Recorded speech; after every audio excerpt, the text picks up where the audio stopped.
Thank you Jesus. धन्यवाद यीशु, धन्यवाद राजा, धन्यवाद पिता। Thank you our father, glorify your holy name, worship your holy name.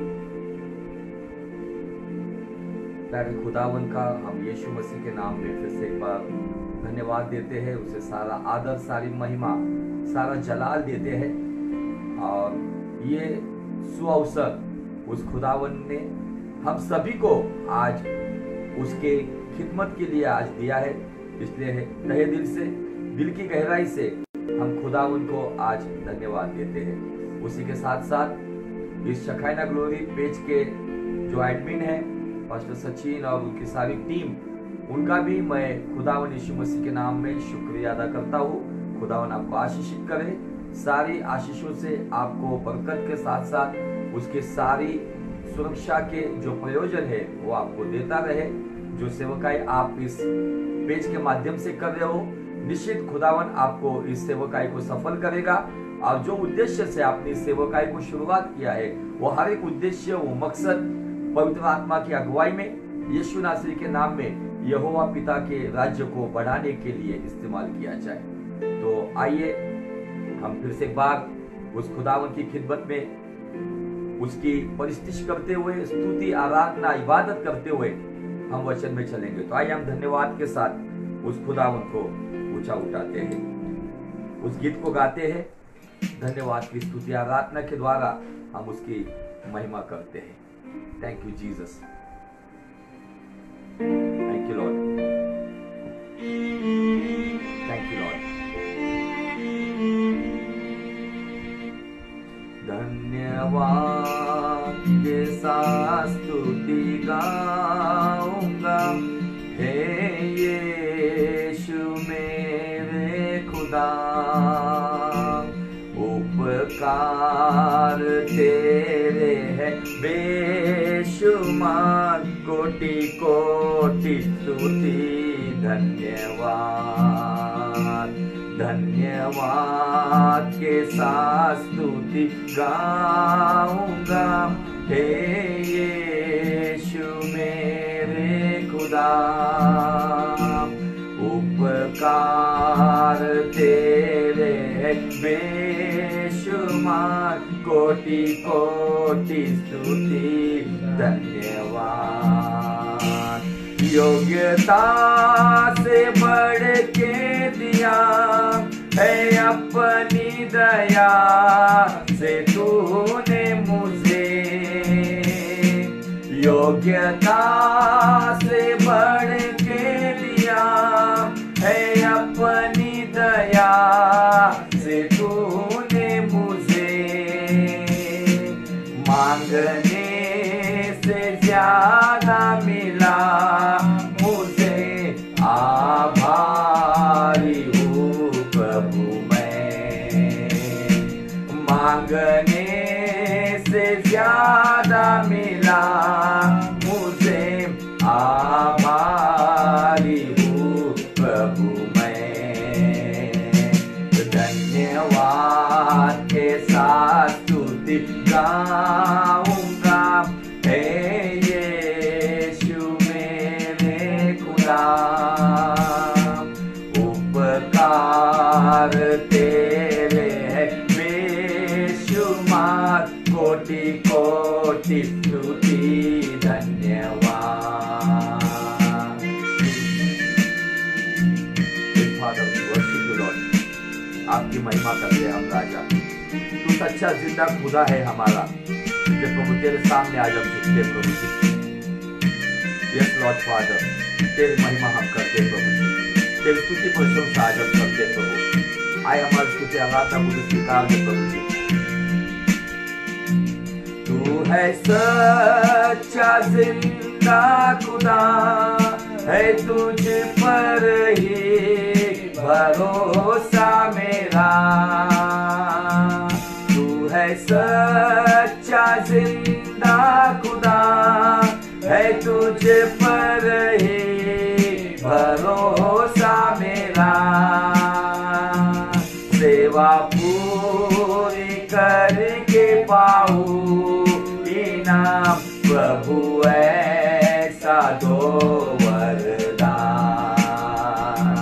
सेवा पूरी करके पाऊं इनाम।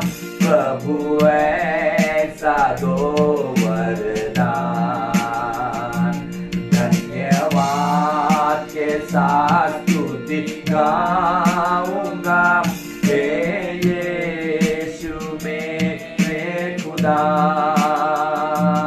उपकार तेरे है बेशुमार, कोटि कोटि स्तुति धन्यवाद।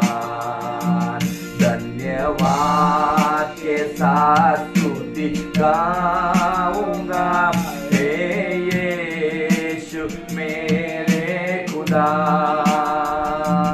उपकार तेरे बेशुमार, कोटि कोटि स्तुति धन्यवाद।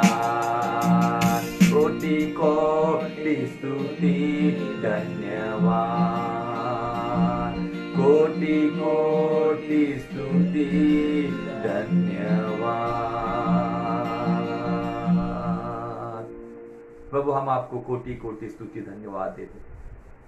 ये गीत हमारे जीवन को परमेश्वर दर्शाता है। योग्यता से भी परमेश्वर आपने हमें बहुत अधिक दिया है राजा। हमारे मांगने से ज्यादा हमने परमेश्वर आपकी ओर से पाया है। हमारी क्या औकात है कि हम आपकी इबादत करें, लेकिन पिता परमेश्वर आपने हमसे इतना गहरा प्यार और इतनी बेइंतहा मोहब्बत की कि आपने अपने इकलौते पुत्र को उस सूली के ऊपर हमारे लिए कुर्बान किया, ताकि खुदावन हम आपके बच्चे बन सके। धन्यवाद राजा, हमारे इस बलिदान को तू स्वीकार ले। अब इस वचन के द्वारा, जिस वचन पर हम परमेश्वर अध्ययन कर रहे, ये जो तीसरा भाग हम देखने जा रहे, पापमय बातों के ऊपर हम जैवन जीवन कैसे पाए। आज परमेश्वर बहुत सारे तेरे बच्चे परमेश्वर आज कहीं ना कहीं पापमय बातों पर परमेश्वर हारे हुए, अपना जीवन परमेश्वर गवाया है। उन्होंने परमेश्वर गंदी बातों में अपने अभिषेक को गवाया है, तेरी संगति को गवाया है। और इस दुनिया में सबसे बड़ा लॉस या नुकसान क्या है? एक विश्वासी ने जिसने नया जन्म का अनुभव पाया है और उसके बावजूद भी वो अधर्म में और पापमय जीवन में जी रहा है। आज प्रभु तू चाहता है कि तू पवित्र है, अगर पवित्र बन जाए। इस तेरी इच्छा को, तेरी आज्ञा को, तेरी बुलाहट को परमेश्वर हमारे जीवन में आज पूरी तरह से फलवंत होने के लिए, आज ये जयवंत जीने के लिए प्रभु आत्मा के द्वारा, तेरे कलाम के द्वारा आज तू अगुवाई कर यीशु नासरी के नाम में, ताकि हे यहोवा पिता तेरा राज्य हमारे जीवन से बढ़ता रहे। सारा आदर सारी महिमा आपको देते हैं। मरकुस 11:24 के साथ सहमत होते, जो मांगा है वो हमने पाया है। खुदावन यीशु मसीह जो हमारा और सारे जहां का उद्धारक है, जो था, जो है, जो आने वाला, अल्फा और ओमेगा, आदि और अंत कहलाने वाला सनातन ईश्वर यीशु नासरी के नाम में मांगता हूँ। पिता सुन और ग्रहण कर पिता। आमीन आमीन हालेलुया। फिर से एक बार सबका हम स्वागत करते हैं। और अजीजों, परमेश्वर ने हमें ये इतना अच्छा सुअवसर दिया कर सके।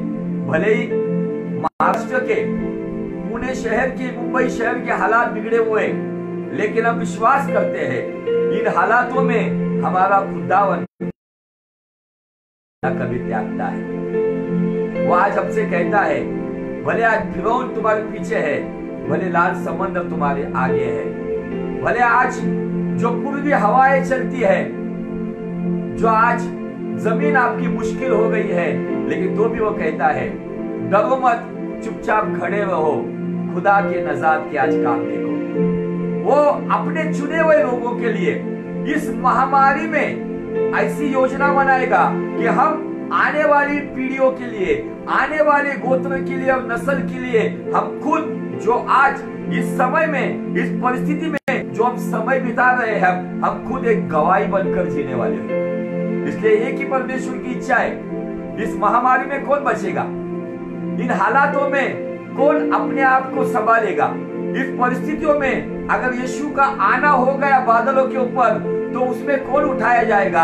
वही उठाया जाएगा जो अपने व्यक्तिगत जीवन में पापमय बातों के ऊपर जयवंत जीवन जीता है। वही व्यक्ति यीशु के आने में उठा लिया जाएगा। हालेलुया। आज हमें बातों के ऊपर, ये जो आज लोग सब डर में जी रहे, ये कोरोना वायरस से डर से, ये कोरोना वायरस के जो भी आज परिणाम हम देख रहे, उससे भी बहुत ही भयानक परिणाम कौन से है? तो पाप के जीवन से। भले हम कोरोना वायरस में भी प्रभु में सो गए, अगर उद्धार को लेकर पवित्र जीवन जीकर हम सो जाएंगे, तो ये कोरोना वायरस हमें नरक में लेके जाएगा। यीशु के आने पर हमें यीशु के साथ उठा लिया जाएगा। लेकिन हम उद्धार बिना अगर इस दुनिया से चले जाएंगे, तो मुझे आपको बताना है कि सबसे बड़ा लॉस ये है कि हमारी आत्मा को उस अधोलोक में, और अधोलोक से नरक अग्नि में जाना पड़ेगा।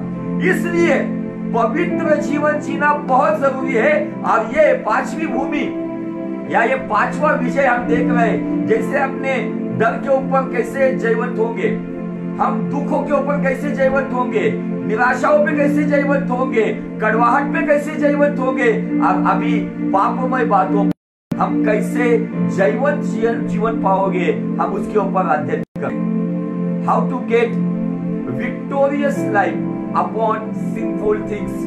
इन पापमय जीवन के ऊपर हम किस तरीके से जयवंत होंगे।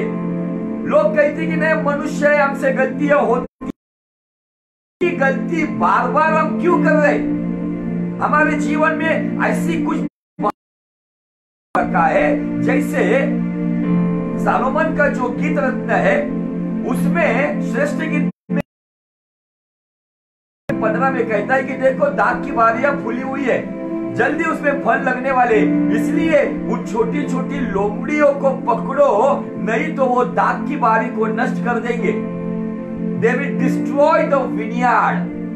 अगर आपका विनियार्ड, आपका जीवन जो मसीह में फलवंत है, जो फलदायी बनने जा रहा है, अगर उसमें छोटी छोटी गलतियों की लोमड़ियां अगर है, तो आज हमारे जीवन में हमें आज सोचना होगा कि क्या मेरा जीवन सच में, आज यीशु मसीह ने ऑलरेडी हमको फतेह दी है।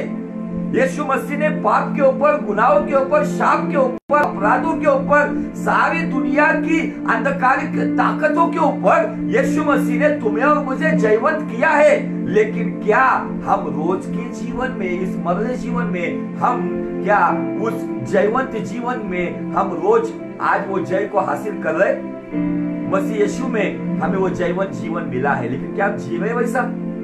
क्या आज हमारे जीवन में वो छोटी मोटी लतों को संभाल के रखे हैं? क्या उन गलत स्वभावों को, मैंने जैसा पिछले कुछ लोगों ने मुझे कॉल करके कहा कि पास्टर जी, आज के दिनों में ऐसे संदेशों की जरूरत है, क्योंकि फिलहाल मनुष्य के सामने अच्छी तरीके से ढोंग कर रहा है, बॉलीवुड हॉलीवुड के एक्टर से भी ज्यादा अच्छी एक्टिंग कर रहा है, लेकिन व्यक्तिगत जीवन में वो कहीं ना कहीं दुर्गंधी में और अशुद्धताओं में अपना जीवन बिता रहा है। अब वो सबसे अधिक जीवन में आज देखता हूँ कि भिखारी से लेके धनवान तक आज एंड्रॉइड मोबाइल यूज किया जा रहा है। मैंने भिखारी के हाथ में भी, मैंने वो सैमसंग का जो लेटेस्ट मॉडल फोन है, वो मैंने भिखारी के हाथ में देखा है। वो भी वहां पे अपना नेट यूज करके सब बातें देख रहा है। लेकिन क्या मैं मेरे दिए गए इस फोन के द्वारा, क्या मैं परमेश्वर की बातों के साथ साथ दुनिया की बातों में भी फंसा हूं? तो मेरे लिए आज खतरे की घंटा बज रही है कि मुझे आज आगाह किया जा रहा है कि मुझे इन बातों से बाहर निकलना होगा। क्या आज मेरे जीवन में ऐसी कुछ आदतें हैं, कुछ ऐसी लतें हैं कि जिनको मैंने जकड़ कर रखा है, आज मुझे उनको छोड़ना है। क्योंकि बाइबल कहती है, यीशु मसीह ने गलतियों 5:1 में उसने हमें गुलामी के जुए से छुड़ाकर हमें स्वतंत्र किया है, कि ताकि हम फिर से एक बार उस गुलामी के जुए के नीचे ना आए।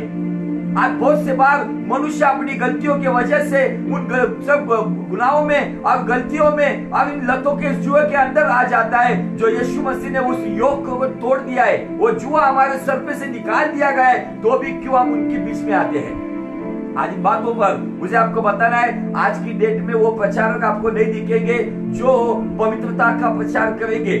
आज की डेट में बहुत कम प्रचारक है जो होलीनेस के ऊपर प्रचार करते हैं। आज की डेट में बहुत ऐसे कम सेवक है जो पवित्रता का प्रचार करते हैं। आज की डेट में आपको ब्लेसिंग प्रचारक मिलेंगे, आपको हीलिंग प्रचारक मिलेंगे, आपको प्रॉस्पेरिटी प्रचारक मिलेंगे, आपको प्रॉफिटिक प्रचारक मिलेंगे, लेकिन होलीनेस के ऊपर बात करने के लिए कोई तैयार नहीं है। क्योंकि जो व्यक्ति खुद व्यक्तिगत रीति में होलीनेस में चलता नहीं है, वो दूसरे को क्या बताएगा? अंधा अंधे को क्या रास्ता दिखाएगा?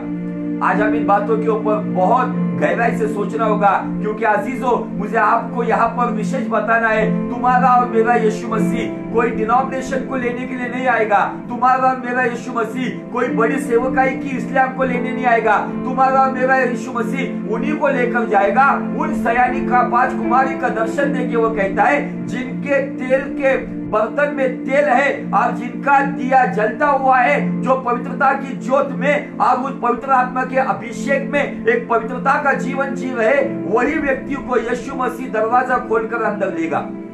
आज हम इन बातों के ऊपर बहुत गहराई से सोचना होगा।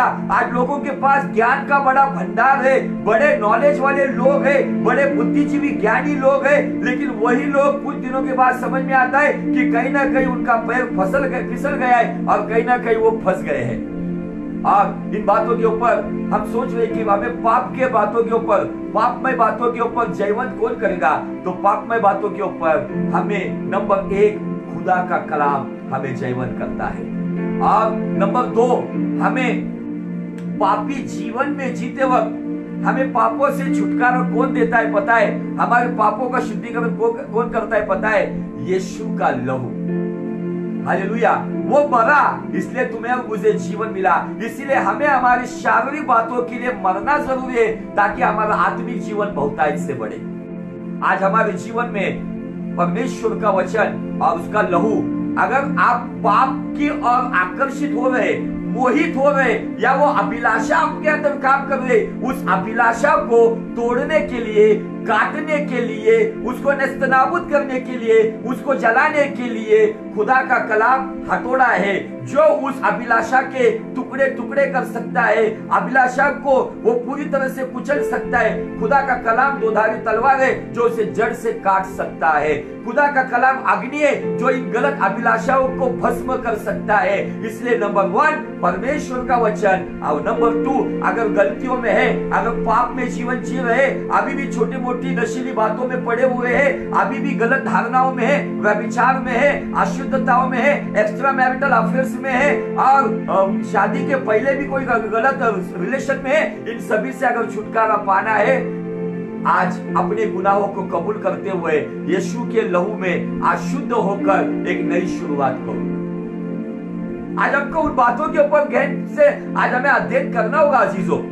शायद ये प्रचार मेरा सुनने वाले शायद 5-10 लोग रहेंगे, नो प्रॉब्लम, लेकिन आज हम देखते हैं कि ये सोशल मीडिया के माध्यम से जिनके अच्छे अच्छे सुंदर चेहरे हैं, उधर हजारों सैकड़ों की तादाद में लोग व्यूअर्स रहेंगे, लेकिन मुझे आपको बताना है, ये बातें आपको पवित्रता की ओर और यीशु के राज्य में लेके जाने के लिए लायक नहीं करेगी। लेकिन जो खुदा का कलाम आज जो प्योर वचन परमेश्वर ने आपके लिए लाया है, वही वचन आपको उस वचन के जलरूपी शुद्ध स्नान में आपको पवित्रता की ओर, आपके विचारों को और आपके जीवन को आज पूरी तरह से मोड़ देगा, और यही आपके जीवन में मोड़ होगा जो आपको परमेश्वर के साथ चलने के लिए विशेष सहायता करेगा।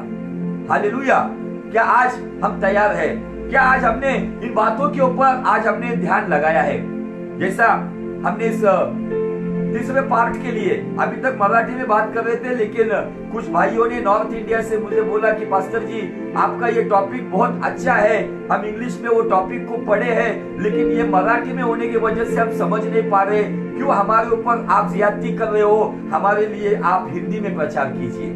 तो उनकी उस विनती को देखकर मैं ये प्रचार कर जो परसों जो हुआ उसके अनुसार अभी ये भी मैं हिंदी में शुरू कर रहा हूँ, ताकि सब लोगों को समझ में आए। और कोई मराठी सुनने वाले वो ये नहीं कह सकते कि उन्हें हिंदी नहीं आती है, क्योंकि अगर आप हिंदी सीरियल्स देखते हो तो हिंदी भाषा आपको समझना चाहिए, और हिंदी ये हमारी राष्ट्रीय भाषा है, ये आपको आना ही चाहिए। हालेलुया।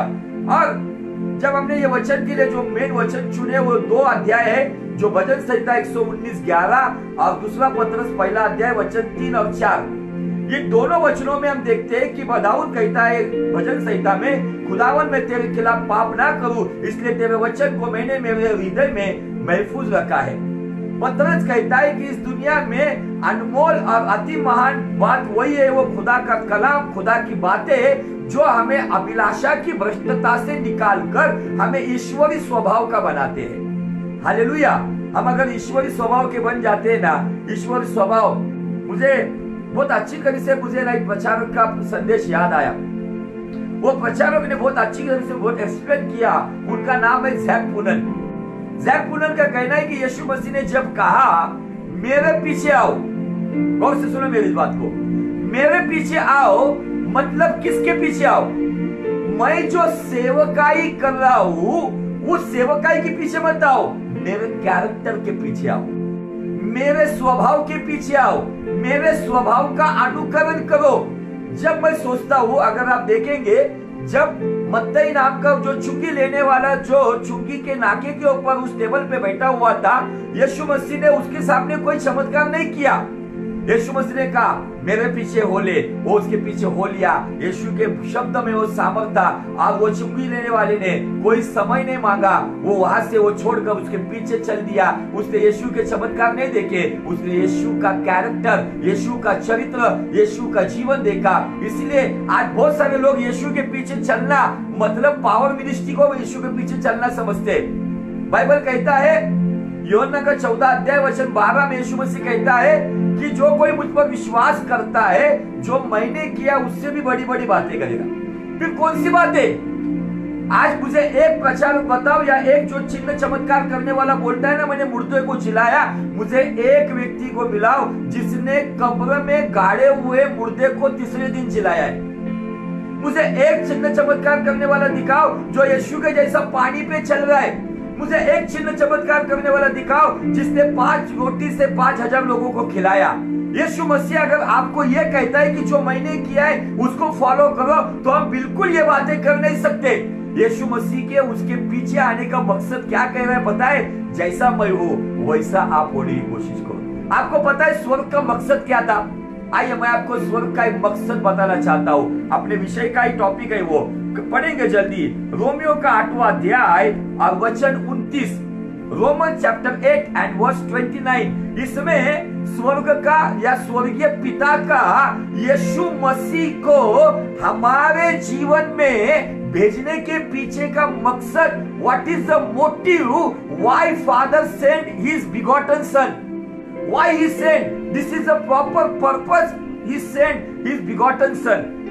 8:29, फिर जिन्हें उसने क्योंकि जिन्हें उसने पहले से जान लिया उन्हें पहले से ठहराया भी है, उसके पुत्र के स्वरूप में हो, उसके पुत्र के स्वरूप में हो।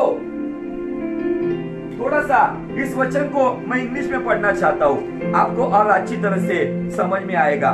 उसके पुत्र के स्वरूप में हो, लेकिन आज पुत्र के स्वरूप में लोगों को लगता है कि चिन्ह चमत्कार करना मतलब पुत्र के स्वरूप में है। 8:29, for those whom he foreknew he also predestined to be conform to the image of his son. उसके पुत्र के स्वरूप में हो। फिर उसके पुत्र के स्वरूप में क्या दिखता है? उसके पुत्र के स्वरूप में हमें पवित्रता दिखती है, हमें नम्रता दिखती है, हमें अधीनता दिखती है, हमें क्षमाशीलता दिखती है, हमें दया का सागर दिखता है। आज लोगों ने यीशु के पीछे होना मतलब दुष्टात्मा निकालना, यीशु के पीछे होना मतलब प्रचार करना, यीशु के पीछे होना मतलब हीलिंग मिरेकल्स की मिनिस्ट्री करना। अरे वो मिनिस्ट्री का एक भाग है। अगर आप यीशु की सेवकाई करने की बात करते हो ना, तो फिर दिखाओ मुझे एक प्रचारक जिसने तीसरे दिन मुर्दे को उस कब्र में से उठाया है। दिखाओ मुझे वो प्रचारक जो पानी के ऊपर चल रहा है, जो खुद को कहता है मैं मिराकल वर्कर हूँ। ये मिराकल हमारी करने की औकात ही नहीं है। लोग जब जो प्यासे भूखे लोग आते हैं, जब यीशु मसीह हमें वहां पे प्रतिनिधित्व करने के लिए खड़ा करता है, वो हमारे द्वारा उन लोगों को चंगा करता है। लेकिन उस भीड़ में 100% सब चंगे नहीं होते। जिनके लिए परमेश्वर की योजना है वही लोग चंगे होते हैं, लेकिन आज लोगों ने इस चंगाई के सभाएं, ये सब बातें, मैं भी उस सभाओं में जाता हूं, मैं भी उस सभाओं को लेता हूं, लेकिन यही यीशु की सेवकाई नहीं है। तो यीशु की पहली सेवकाई क्या है? जैसा मैं हूं वैसे आप be holy because I am holy. आज स्वर्ग का उद्देश्य रोमियो 8:29 में हमें दिखता है कि हम उसके पुत्र के स्वरूप में हो जाओ। पिता ने क्यों दिया अपना पुत्र? ताकि उस पर विश्वास करने वाला हर एक पापी, हर एक बरअब्बा यीशु के जैसा हो जाए। हर एक वो चोर जो उसको कहता है तू अपने राज वैभव से आएगा, तो मेरे सुधीर उसे कहता है हाँ मैं तुझसे सच कहता हूं, तू आज ही सुखलोक में मेरे साथ होगा। उसके स्वरूप में, आज उसके स्वरूप में होना मतलब उसके चरित्र में आना। फिर भले तुम्हारे प्रार्थना से भले कोई दुष्टात्मा नहीं भी गई तुम्हें, नो प्रॉब्लम। भले तुम्हारी प्रार्थना से किसी का बुखार भी ठीक नहीं हो गया, नो प्रॉब्लम। लेकिन जब तक आखिरी सांस है उसके पुत्र के स्वरूप के अनुसार रहना जरूरी है। हालेलुया। और उसके पुत्र की पहचान ये है, यीशु को परमेश्वर का परम प्रिय पुत्र कहा गया है। यीशु परमेश्वर का पवित्र पुरुष कहलाया गया है। यीशु परमेश्वर का इकलौता पुत्र कहलाया गया है। अगर पिता पवित्र है तो पुत्र पवित्र है, और आत्मा तो ऑलरेडी पवित्र है। हालेलुया। पवित्र पिता, पवित्र पुत्र, पवित्र आत्मा, ये त्रयक परमेश्वर उनकी पहचान है कि वो पवित्र है। और वो चाहते हैं इस दुनिया में लूसीफर ने जिनको भ्रष्ट किया है उन्हें यीशु के लहू के द्वारा, खुदावन के कलाम के द्वारा, पवित्र आत्मा के स्नान के द्वारा उन्हें पवित्र बनाकर उन्हें यीशु के स्वरूप का बनाया जाए। हालेलुया। ये सेवकाई लोग आज के डेट में भूल गए हैं। लोगों को लगता है कि वाह ये चमत्कार हो रहा है, वो चमत्कार हो रहा है, लेकिन मुझे आपको बताना है अगर मेरा कैरेक्टर नहीं बदला है, मेरा चरित्र नहीं बदला है, तो मेरी सेवकाई जीरो है। यीशु मसीह इस शब्द का अर्थ क्या है? मत्ती 1:21 में जब गैब्रियल ने उसको कहा यूसुफ को उसका नाम यीशु रख, यीशु का मतलब क्या है? यीशु का मतलब है जो उन्हें अपने पापों से छुटकारा देगा। आज यीशु नाम, स्पेन शहर में आप जाओगे, स्पेन नाम की कंट्री में, स्पेन में आपको बहुत सारे जीसस नाम के लड़के दिखेंगे। स्पेन में सबसे ज्यादा जीसस नाम से लोगों को पहचाना जाता है, क्योंकि स्पेन में यीशु को कुछ लोग नबी समझते हैं और वो अपने बच्चों को नबी समझकर अपने बच्चों को, जैसा हमारे यहाँ पे एलिशा नाम रखा जाता है, एलिया नाम रखा जाता है, दनियल नाम रखा जाता है, यूहन्ना नाम रखा जाता है, वैसे स्पेन में जीसस नाम एक कॉमन है। लेकिन वो लोगों का जीसस नाम तुम्हें पवित्र नहीं बनाएंगे। बाइबल का जो जीसस नाम है वही नाम आपको पवित्र बनाएगा। Hallelujah, praise the Lord. इन बातों को आपको गहराई से सोचना होगा। तो अजीजों, पाप की परिभाषा को देख लिया है, पाप कैसे जन्म लेता है उसका भी हमने देखा। अभी वहां पर ही चलते हैं, फिर वहां से आगे आज के टॉपिक की ओर। याकूब की पत्री उसका पहला अध्याय, याकूब की और वचन 14 से लेके आगे। परंतु प्रत्येक व्यक्ति अपनी ही अभिलाषा से खींचकर, अभिलाषा या वासना, अभिलाषा से खींचकर और फंसकर परीक्षा में पड़ता है। फिर अभिलाषा गर्भवती होती है, वासना गर्भवती होती है और पाप को जन्मती है, और पाप जब बढ़ जाता है तो मृत्यु को उत्पन्न करता है। आज मैं कौन सी अभिलाषा में हूं? मेरी अभिलाषा क्या है? मेरी अभिलाषा आत्मिक है या सांसारिक है? आज मनुष्य के जीवन में 3 प्रकार की अभिलाषा होती है, या उसको अब वासना या लस्ट कहा गया है। तन की, जिसे शारीरिक भूख कहा जाता है, हवस, जो फिर स्त्री के अंदर भी होगी, पुरुष के अंदर भी होगी। मन की, मतलब अपना अकड़ूपन, अपने नाम की महिमा, मेरे नाम की महिमा, जिसे घमंड कहा जाता है। अब नंबर 3, धन की, जो सारा धन, दौलत, प्रॉपर्टी, रुपया, ये सब बात, ये 3 प्रकार की। अगर आप है ना थोड़ा सा अगर किसी कोर्ट में जाओगे, अदालत में जाने के बाद आपको जो गुनहगार आपको दिखेंगे, जो भी गुनहगार वहां पर लाया जाया होगा, जिनको हथकड़ी में बांधकर लाया होगा, अगर आप एक दिन वहां पर जाकर बैठोगे ना, तो आपको ये गुनाह क्यों हुआ है, ये गुनाह के पीछे आपको यही 3 कारण मिलेंगे, उसके अलावा कोई कारण नहीं मिलेगा। किसी ने किसी का खून किया, क्यों किया? शारीरिक हवस के लिए, वो हवस पूरी नहीं हो गई इसलिए मार दिया, या गलत एक्स्ट्रा मैरिटल अफेयर किसी का था इसीलिए उसके पार्टनर ने किसी के साथ मिलकर उसको खत्म कर दिया। दूसरा आपको दिखेगा, कोई व्यक्ति अपने फायदे के लिए, अपने औहदे के लिए, अपनी मन की इच्छा, अपने घमंड के लिए, अपनी महिमा के लिए किसी को मारता है, या कोई उस महिमा में चल रहा है इसलिए दूसरा उसको मार देता है। और तीसरा आप देखोगे, धन, भाई भाई का हत्या कर देता है, बहन का हत्या कर देता है, माँ बाप की हत्या कर देता है। क्यों? तो धन दौलत, जागीर और जायदाद के लिए। आप कोर्ट में जाओगे, आपको यही 3 वासना दिखेगी, यही 3 वासना आपको दिखेगा कि वहां पे वो लोग पाप का जन्म लिया हुआ है। वो वासना उनके दिमाग में आई थी, उनकी अभिलाषा में वो आई थी, और उस अभिलाषा की परीक्षा में फंसकर वो गर्भवती हो गए, और एक दिन किसी ने किसी का खून कर दिया, वो पाप का जन्म हो गया, और दुनिया को वो सबूत मिल गया। देखो, इसकी अभिलाषा जो उसके दिमाग में आई थी, वही अभिलाषा ने वास्तविक स्वरूप में, क्रिया में किसी का जीवन खत्म कर दिया। आज आपको ये बात समझना है।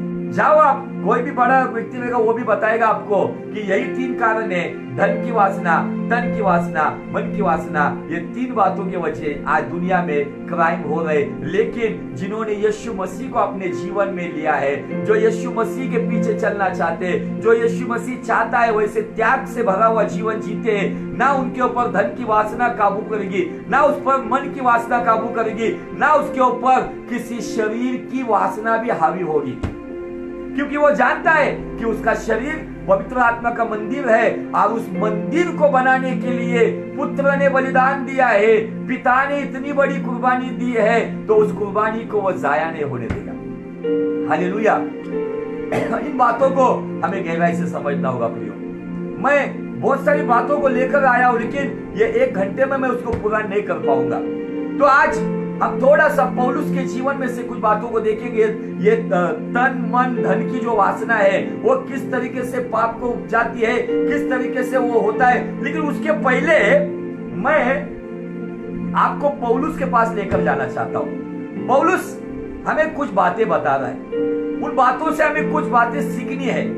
पौलुस उसके व्यक्तिगत जीवन की बातें बता रहा है, मनुष्य के जीवन में क्या क्या चलता है, ये सब बातें वो परमेश्वर का कलाम और मनुष्य की शारीरिक दशा, इन बातों को लेकर आता है। फिर आगे हम जाएंगे तो फिर हम कैरेक्टर वाइज देखेंगे कि धन की वासना में कौन गिरा, और धन की वासना, धन की इस पापमय बातों के ऊपर कौन विजय हुआ, मन की पापमय बातों के ऊपर कौन विजय हुआ, और उसके साथ साथ शरीर की वासना के ऊपर कौन गिर गया और किसने उसके ऊपर जय हासिल की। इन लोगों को हम देखेंगे अलग अलग स्वरूप में। लेकिन मैं आज, जब मैं थोड़ा सा मेरा दोपहर का मैसेज होने के बाद जब मैं अध्ययन कर रहा था, तो पौलुस की कुछ बातें परमेश्वर ने मेरे सामने रखी, और आज परमेश्वर ने अगुवाई की कि यही बातें आज लोगों को समझना चाहिए। लेकिन चलो उन बातों की ओर चलने से पहले हम थोड़ा सा है ना पाप की लिस्ट पढ़ेंगे, पाप की सूची, लिस्ट ऑफ सिन। चलो, गलतियों की पत्री उसका 5वां अध्याय, और उसमें आपको 15 तरीके के पाप दिखेंगे। गलतियों की पत्री उसका 5वां अध्याय और वचन 17 से लेके आगे हम पढ़ेंगे। क्योंकि शरीर आत्मा के विरोध में, शरीर इसमें विरुद्ध है, आत्मा के विरुद्ध है, और आत्मा शरीर के विरोध में लालसा करता है। ये एक दूसरे के विरोधी है। हमारे शरीर, जीव, आत्मा में शरीर और आत्मा एक दूसरे के विरुद्ध होना चाहिए, और विरुद्ध होते तब तुम्हारी जो साइड है वो आत्मा की साइड में होना चाहिए। अगर आप आत्मा को खुश करोगे तो निश्चय शरीर की बातें, जो गलत इच्छाएं, धारणाएं, तन मन धन की जो अभिलाषा है वो धसती रहेगी, और उसी जगह पर पवित्रता की बातें बढ़ती रहेगी। जिस पक्ष में आप रहोगे वो पक्ष आपके द्वारा मजबूत रहेगा। अगर आप शारीरिक संसारिक दशा में जियोगे, आत्मिक बातें आपके जीवन में कम होगी। लेकिन अगर आत्मिक बातों में ज्यादा समय बिताओगे तो शारीरिक बातें कम होती जाएगी। चलते आगे। इसलिए जो तुम करना चाहते हो वो न करने पाओ। यदि तुम आत्मा के चलाए चलते हो तो व्यवस्था के अधीन न रहे। व्यवस्था के अधीन मतलब जो न्याय बताया गया है उस न्याय की बातों में तुम अधीन नहीं हो जाओगे। आगे दिया है शरीर के काम तो प्रकट है। शरीर के काम मतलब अभिलाषाओं के पाप तो प्रकट है। चलते आगे। नंबर 1 व्यभिचार, नंबर 2 गंदे काम, नंबर 3 लुचपन, नंबर 4 मूर्ति पूजा, नंबर 5 टोना, नंबर 6 बैर, नंबर 7 झगड़ा, नंबर 8 ईर्ष्या, नंबर 9 क्रोध, नंबर 10 विरोध, नंबर 11 फूट, नंबर 12 विधर्म, नंबर 13 डाह, नंबर 14 मतवालापन और नंबर 15 लीला क्रीड़ा। और इनके जैसे और काम है। इन 15 पापों को गिनने के बाद वो कहता है इनके मतलब ये क्यों डाला मानो क्या कुछ लोग कहते हैं ना बाइबल में कहा लिखा है तंबाकू, बाइबल में कहा लिखा है गुटखा, बाइबल में कहा लिखा है मछली, बाइबल में कहा लिखा है सिगरेट। तो मुझे उनको बताना है कि यहाँ पे दिया है इनके जैसे और काम है, क्योंकि पौलुस को पता है आने वाले दिनों में अलग अलग गलत लतें आने वाली है, नशीली बातें आने वाली है, ताकि उनका जिक्र नहीं भी किया होगा तो उसने ऑलरेडी उसकी क्या कहती है उसको ऑलरेडी उसने कंप्लीट करके रख दिया उसने।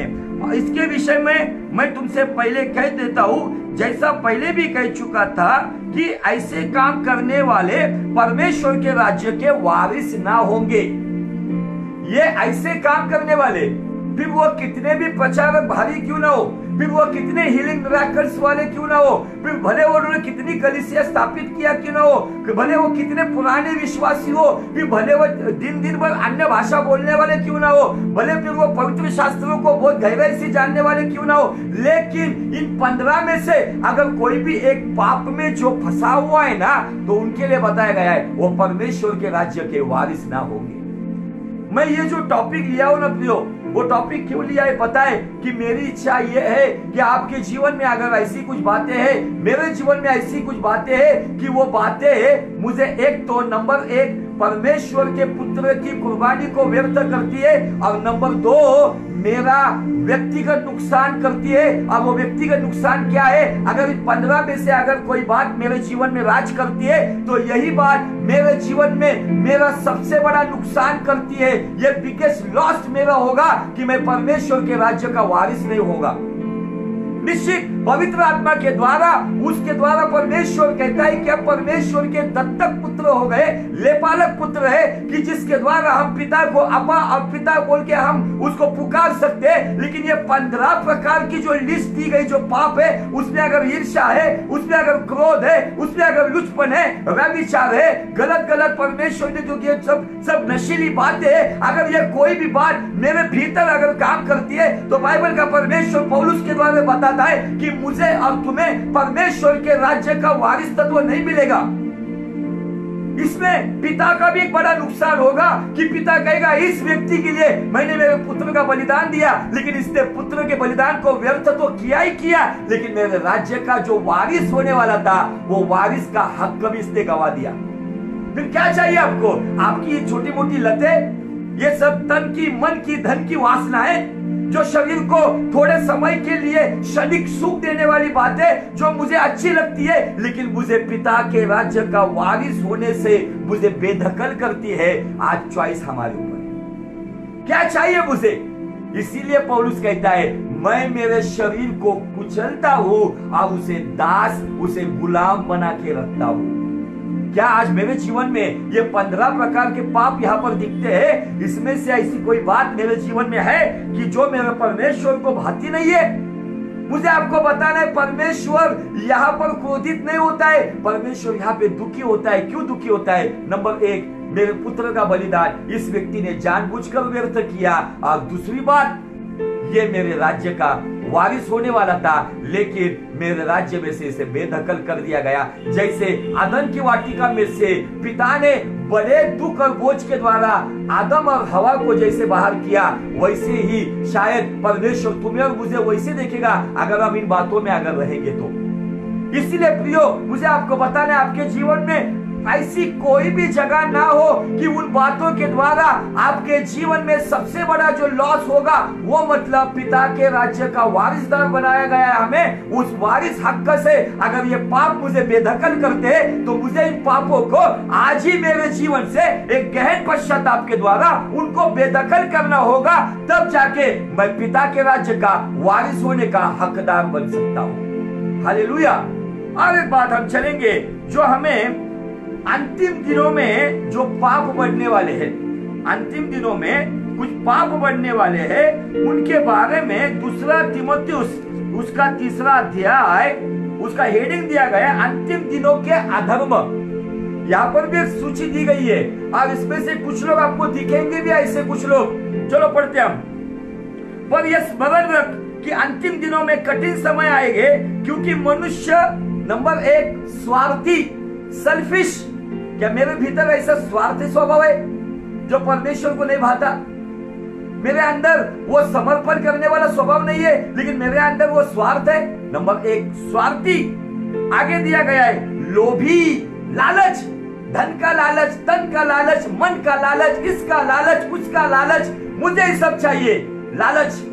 नंबर 3 डींग मार, बड़ी बड़ी बातें, हम ही हम है, बाकी सब पानी कम है।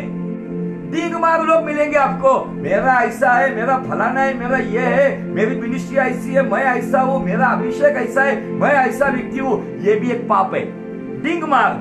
आगे दिया गया अभिमानी, मन की वासना, जो मैंने कहा मुझे अभिमान है, अपना ऐसा है वैसा है। आगे चलो निंदक, जो निंदाओं में समय बिताते हैं। माता पिता की आज्ञा को टालने वाले, ये 5वां पाप दिख रहा है यहाँ पे। माता पिता की सुधि ना रखने वाले, उन्हें तुच्छ जानने वाले। आगे दिया गया है यहाँ पे कृतज्ञ, मतलब जो अपने जीवन में उपकार जो किए जाते हैं उसको भूल जाते हैं। अपवित्र, ये 7वां या 8वां पाप होगा। दया रही, जिनके अंदर रहम ही नहीं है, जिनके अंदर दया करने का स्वभाव ही नहीं है, जो पूरी तरह से अंदर से पत्थर दिल बन गए हैं। आगे दिया गया क्षमा रहित, जो कहते हैं हम मसीह के, लेकिन उनके भीतर क्षमा कहीं भी एक अंश दिखती नहीं है, ना वो क्षमा मांगते ना वो क्षमा करते हैं। आगे दोष लगाने वाले ये ऐसा ही है, राजू ठाकुर का ऐसा ही है, वो वैसा ही है, दोष लगाने वाले। आगे चलते असंयमी, जिनको कंट्रोल ही नहीं है।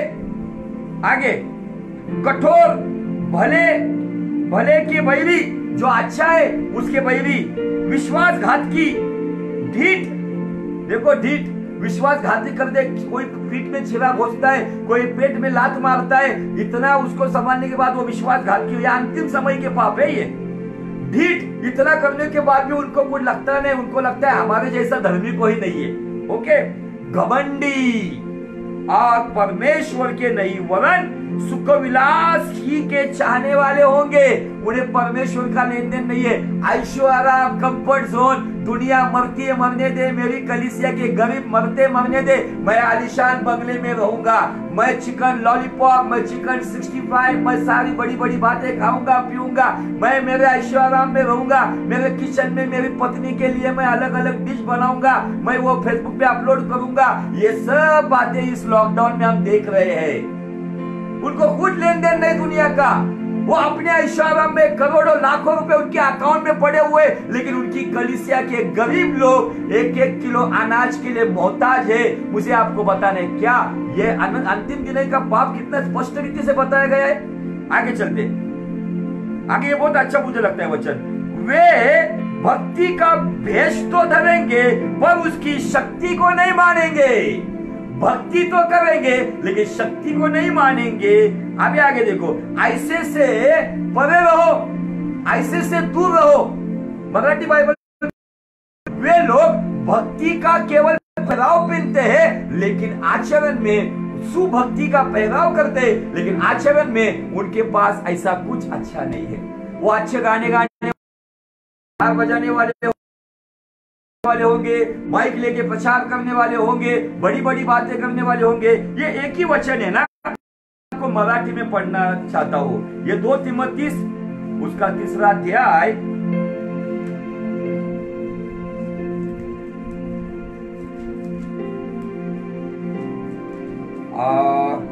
5 वचन, सुभक्ती से केवळ बाह्य रूप दाखवून, जो भक्ति का केवल बाह्य स्वरूप दिखाते हैं लेकिन अंतर से थोड़ा गड़बड़ी काम चल रहा है। आगे चलते, ऐसे से बने रहना। इन्हीं में से वे लोग हैं जो घरों में दबे पांव घुस आते हैं और उन दुर्बल स्त्रियों को वश में कर लेते हैं, जो पापों से दबी और हर प्रकार की अभिलाषाओं में वश में है। कितने प्रकार के पाप है अंतिम दिनों में। अद्भुत बातें बताता है खुदावन। मैं प्रॉपर टॉपिक के पास आया नहीं हूं अभी तक, मैं केवल ये फाउंडेशन आपको लगा रहा हूं। ये तीसरा भाग चल रहा है। आप कहेंगे कितना फाउंडेशन डालोगे, मुझे आपको बताना है आपके चेहरे का फाउंडेशन उड़ जाएगा, लेकिन ये फाउंडेशन अगर आप आपके जीवन में लगाओगे, जो पाप विरहित जीवन जीने का, मुझे आपको बताना है कोई माई का लाल, खुद लूसीफर भी आकर आपकी परीक्षा लेगा ना, वो आपको हरा नहीं पाएगा, क्योंकि जिसकी नींव पवित्रता की नींव के ऊपर है ना, उसको कोई हिला नहीं सकता। उसके भीतर अय्यूब के समान वो गहरा विश्वास आता है, अय्यूब के समान वो धीरज आता है, अय्यूब के समान वो सहनशीलता होती है। हालेलुया। ये अंतिम समय के पाप, अब जो करंट में चलने वाले पाप, इन बातों के बारे में यहाँ पे हमें बाइबल पढ़ाती है। हालेलुया। अब चलते गहराई में 5 मिनट जो आखिरी के बजे, उस 5 मिनट में हम थोड़ा सा रोमियो के 7वें अध्याय में चलते हैं। उस 7वें अध्याय में पौलुस यहाँ पे मनुष्य का अंतर्द्वंद्व युद्ध, उसके बारे में बात कर रहा है, और व्यवस्था और पाप, इन सब बातों को लेके बात कर रहा है वो। ये 5 मिनट जो बचे, इसमें केवल आप वचन को सुनो। हम जानते हैं कि व्यवस्था, 7वां अध्याय वचन 14 से आगे पढ़ता हूं। हम जानते हैं कि व्यवस्था तो आत्मिक है, परंतु मैं शारीरिक और पाप के हाथ बिका हुआ हूं। कहाँ बिका हुआ हूं? किसके हाथ बिका हुआ हूं मैं? शारीरिक और पाप के हाथ बिका हुआ हूं। मैं आत्मिक खुद को कहलाता हूं, लेकिन मेरे अंदर आत्मिक बातें कुछ दिखती नहीं है, केवल समय के अनुसार केवल उस उतने पॉइंट में दिखता है, लेकिन मैं पाप के हाथ बिका हुआ हूं। मैं बिकाऊ हूं? अरे तुम्हें और मुझे ऑलरेडी खरीद लिया गया है। We already sold. हमें ऑलरेडी बेच दिया गया है यीशु के लहू के द्वारा। हम खरीद लिया गया उसके बेशकीमती लहू के द्वारा। उसके लहू के द्वारा हमको खरीद लिया गया है, इसलिए इस शरीर के ऊपर, इस अंगों के ऊपर हमारा अधिकार नहीं है। आगे देखो, जो मैं करता हूं उसको नहीं जानता, क्योंकि जो मैं चाहता हूं वो नहीं किया करता, परंतु जिससे मुझे घृणा आती है वही मैं करता हूं। क्यों करता हूं? क्योंकि मैं शरीर में अधिक महत्व देता हूं और आत्मा को मैं महत्व नहीं देता हूं। इसीलिए शरीर, आत्मा को समझता है कि ये ठीक नहीं है, लेकिन शरीर को समझता है ये अच्छा है। जो मुझे नहीं करना है मैं वही करता हूं, जिससे मुझे घिन आती है वही बात में मैं गिरता हूं, जो आदत मुझे नहीं लगानी है वही आदत में करता हूं। समझ में आ रहा है? आगे, यदि मैं नहीं चाहता वही करता हूं तो मान लेता हूं कि व्यवस्था भली है, तो ऐसी दशा में उसका करने वाला मैं नहीं। ऐसी दशा में जो घृणित काम मुझे नहीं करना है तो भी मैं करता हूं, ऐसी दशा में करने वाला मैं नहीं, तो वरन पाप है जो मुझ में बसा हुआ है। अब जो पाप का जिक्र पहली बार बाइबल में जहां पर किया गया था, उत्पत्ति 4:7 में यहोवा ने केन से कहा, केन अगर तू अच्छा करेगा तो तेरी मुद्रा जो चेहरे की है वो ऐसी उदास नहीं होगी, क्योंकि देख समझ जा, पाप दरवाजे पे छिपा हुआ है, ताक में है। तू कभी मुझे चांस देता है और कब मैं उस झड़प के साथ तेरे ऊपर आक्रमण करूं।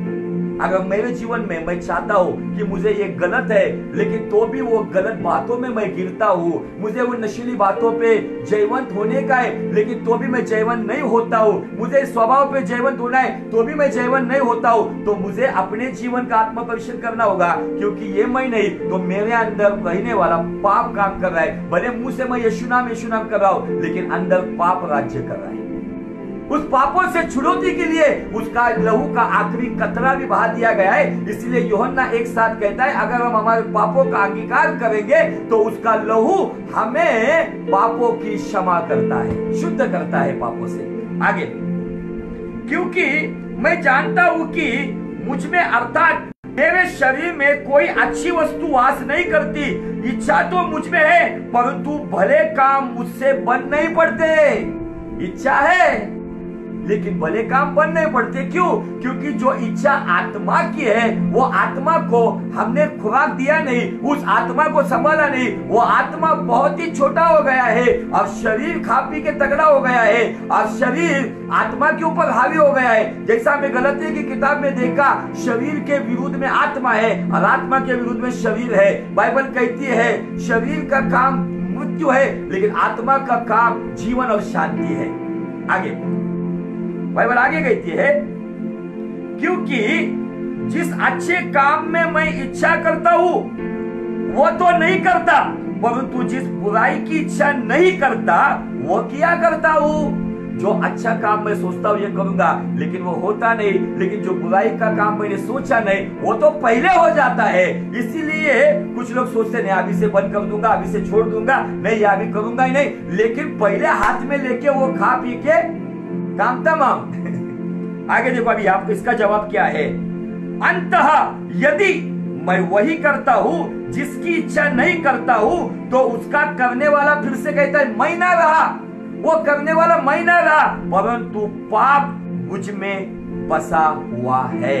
2 बार जिक्र किया गया है। अगर मेरे से अच्छा काम नहीं हो रहा है, मेरे से भला काम नहीं हो रहा है, तो मेरे में रहने वाला पाप बसा हुआ है। मेरे भीतर उसको मैंने चांस दिया है, मेरे अंदर उसको मैंने घर बना के दिया है।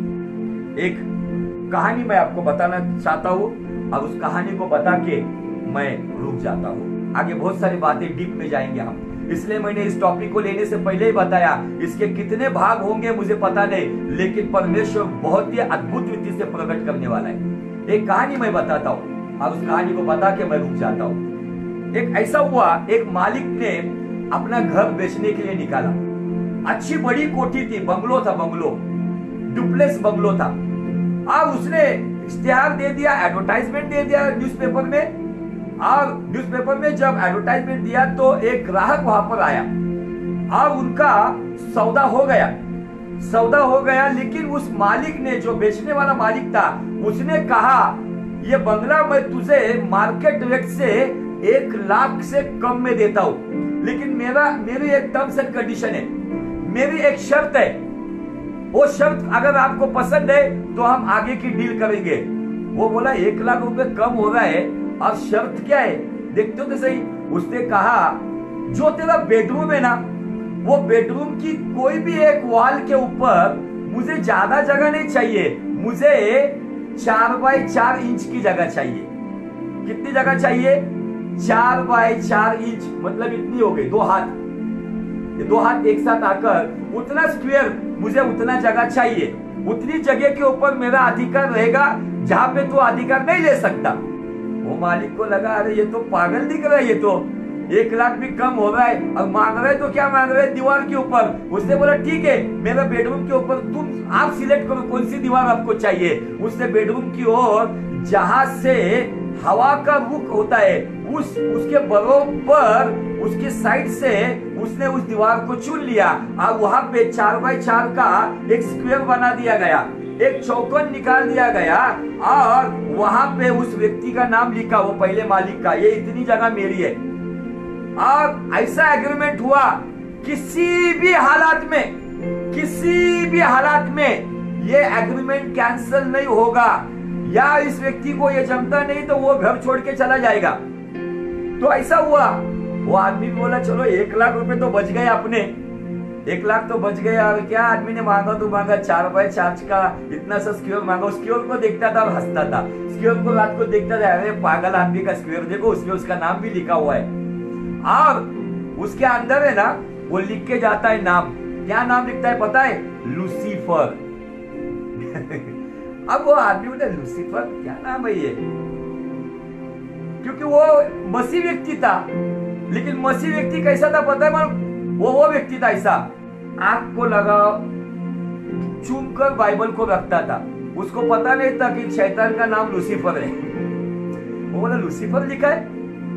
गया वो व्यक्ति, बराबर 40 दिन के बाद वो घर का मालिक आया, उसने बेल बजाया, उसने कहा मैं मेरी उस जगह को उधर जाके मैं कील ठोकना चाहता हूँ, मेरी जगह है वो। हाँ बोला कोई बात नहीं, अफसोस। उससे गया उधर एक कील ठोक दी उस दीवार में। फिर 40 दिन के बाद आया, मुझे उस कील के ऊपर कुछ टंगाना है क्योंकि वो मेरी जगह है। बोला ठीक है।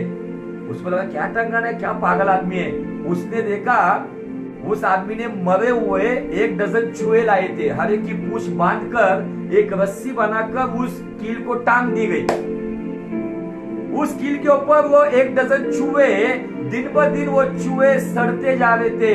उस बेडरूम के अंदर दुर्गंधी, हॉल के अंदर दुर्गंधी, जहां जाए वहां दुर्गंधी है। वो आदमी परेशान हो गया। वो कहने लगा सर ये आप क्या कर रहे हो।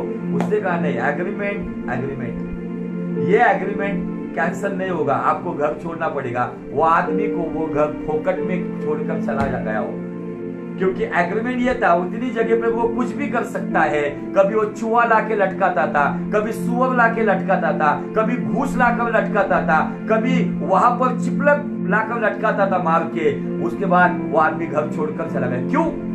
एक छोटी सी जगह भी अगर मेरे और तुम्हारे इस भवन में, जो खुदा का भवन है, अगर उसमें अगर देते जहां पर दुर्गंधी आती है, मुझे आपको बताना है वो दुर्गंधी आपको भी डिस्टर्ब करती है और पिता को भी निराश करती है। क्या ऐसी कोई पाप की दुर्गंधी है?